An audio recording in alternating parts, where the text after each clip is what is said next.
Hello everyone. This PowerPoint presentation is on feminism. In this slide, we'll learn about the overview of feminism, that what is feminism. And what it refers to. Basically, it refers to a social, political and cultural movement. It is three type of movement, that is social movement, political movement and cultural movement. It aims at achieving equality and justice for women. So it is basically for women, for their equality and for their justice. So now next move to our next slide, which tells about a brief background of feminism. Not basically feminism, but what about the women in a brief background. So for many years, India relied on caste system. We are very aware about caste system, that in India there were caste system. And there was severe poverty coupled with extreme wealth. So what was the issue, that who जो गरीब थे वो गरीब ही थे, और जो के पास बहुत ज्यादा पैसा था उनके पास एक्सट्रीम लेवल का पैसा था. So it was the main issue. And now 48% women. So in our country, the women were 48%, and in that 48% women, 85.5% women were engaged in agricultural labor. So this is about brief background about our history. Now next move to our next slide. This is about timeline of feminist movement.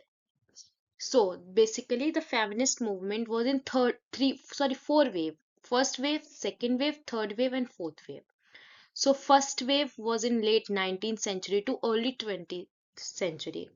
What was in first wave? It was suffrage period, focus on securing voting and equal rights. So ऐसा हम लोगों को पता है, like ancient time में women को या people को वोटिंग राइट्स नहीं था विमेन को. सो फर्स्ट वेव में what was the focus, voting rights पे था, इक्वल राइट्स कि वुमेन को भी इक्वल राइट होने चाहिए. Basically main focus was on voting. Then second wave, which was in 1960s to 1970s. Second wave कब था? 1960s to 1970s. What does it focus? It focus on right to education, work and pay. So in first way was equal rights के बारे में बात करी थी. तो second में क्या था, उनको राइट टू एजुकेशन, कि वुमेन को भी राइट टू एजुकेशन होना चाहिए, उनको भी राइट होना चाहिए कि वो वर्क कर सकते हैं, और राइट टू पे, और वो जो वर्क करते हैं उसका भी उनको पे होना चाहिए, मतलब उनको भी सैलरी मिलना चाहिए, इक्वल सैलरी होना चाहिए उनका भी. Then third wave, when it came in 1990s to 2010, challenged white middle class orientation. So basically in third wave middle class orientation को challenge किया गया था. Then fourth wave, like we can say in present day, fourth wave अभी चल रहा है. हम लोग अभी जिस सिनेरियो में, इसमें फोर्थ वेव चला है. जब वो कब से स्टार्ट हुआ था, it started from 2010. So it focuses on empowerment of women. Now we have heard about empowerment of women, कि women को भी power होनी चाहिए हर एक चीज की, उनको हमें up lift करना है. So it is basically about fourth wave. So this is about the feminist movement timeline. Now next move to our next slide. Our feminist principles. So there are basically three feminist principles. First one is consistently challenge our assumption and inequalities. Like inequalities से दूर रहना है, challenge करना है, like there is a balance. As we can see in a picture, there is a balance. So we should keep inequalities को दूर रखना, हमें balance बनाना है. Then second principle is leadership and power. कि women को भी leadership मिलना चाहिए, उनको भी power होना चाहिए. ये then are third principle is care for yourself and care for others, कि हमें अपनी भी केयर करनी है और दूसरी की भी करनी है. So basically there are three principles that we have learn. Now next move to our next slide. It is about feminism and the law. What is feminism and उसका law क्या है? So examines how law, culture and gender interact too. तो ये बताता है कि कैसे law, culture और gender interact करते हैं एक दूसरे से. Then using hedonic jurisprudence. इसमें ना jurisprudence का use होता है. Then third one is shape policies, practices and exceptions. इसमें policies आती हैं, practices आते हैं और exceptions आते हैं. Questioning the status quo. तो status quo को ये question करता है कि what is this. Now next move to our next slide. that is global feminism, which is telling about global feminism, that हमारे पूरे वर्ल्ड में फेमिनिज्म का क्या रोल है.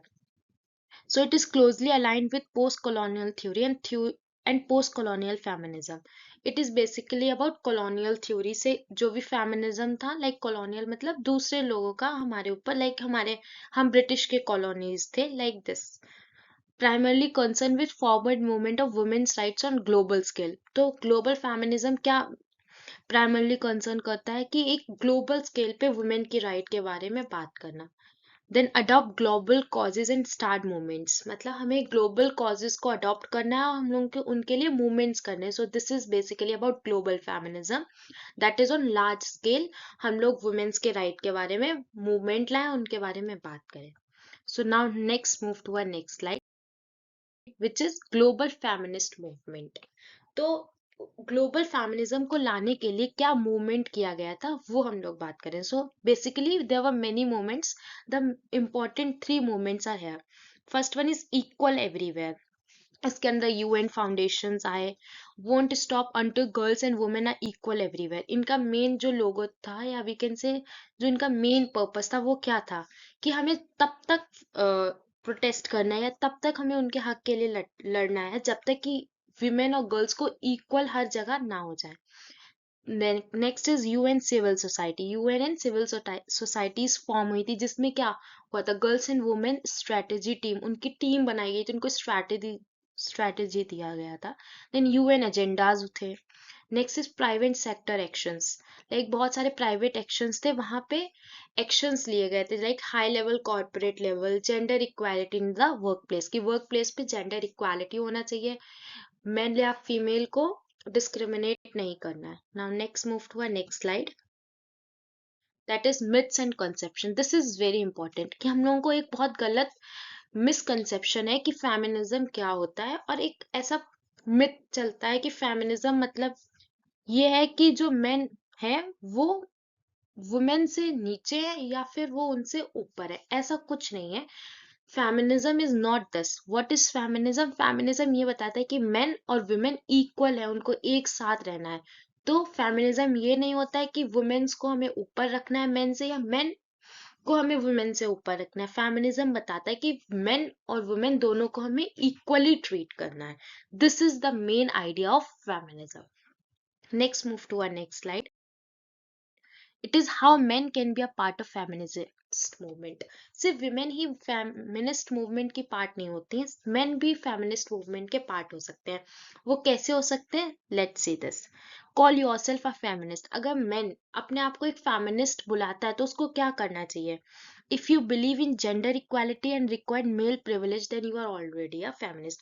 अगर कोई मैन जेंडर इक्वालिटी में बिलीव करता है और उसको ऐसा कहता है कि हाँ मेल को ज्यादा प्रिविलेज दिए गए, तो तुम ऑलरेडी एक फेमिनिस्ट हो. Next is realize feminist is not restricted to women. और अगर तुम ऐसा रियलाइज करते हो जो फेमिनिस्ट है वो सिर्फ विमेन पे नहीं रिस्ट्रिक्टेड है, तो भी तुम एक फेमिनिस्ट हो. Like feminism deals with social justice issues which are rooted in inequality. They affect everyone. ये सिर्फ विमेन को ही नहीं अफेक्ट करते, ये सबको अफेक्ट करते हैं, क्योंकि इनमें इसमें मेन जस्टिस इश्यूज होते हैं, इनइक्वालिटीज होती हैं. Express, share and conserve. अगर तुम अपनी बात को एक्सप्रेस करते हो, शेयर करते हो, कंजर्व करते हो, तो तुम एक फेमिनिस्ट हो. Talk about your opinions and listen to others thoughts without judgment. और हमें दूसरे के थॉट्स को भी सुनना चाहिए without any judgment. So then you can be a part of feminist movement. I hope it's clear. Now let's next move to our next slide, which is our conclusion. तो अभी तक हमने इन स्लाइड से क्या सीखा? Let's come to our conclusion, which is the true meaning of feminism is to use a strongly womanly image to gain strong results in the society. कि हमें एक विमेन को भी स्ट्रॉन्ग पावर देनी चाहिए ताकि हमारी सोसाइटी में जो इनइक्वालिटीज चल रहे हैं वो इक्वल हो जाए. मेन और विमेन दोनों को इक्वली ट्रीट करना इज फेमिनिस्ट. ये हमने मेनली पढ़ा. Then to demonstrate importance of women, और हमें विमेन की भी इम्पोर्टेंस बतानी कि हाँ हमारी सोसाइटी में womens are also very important. This is about. Next is gender equality. हमें क्या प्रमोट करना है? We have to promote gender equality. This is a main agenda. I hope feminism is clear to you. Now let's end it. Thank you everyone.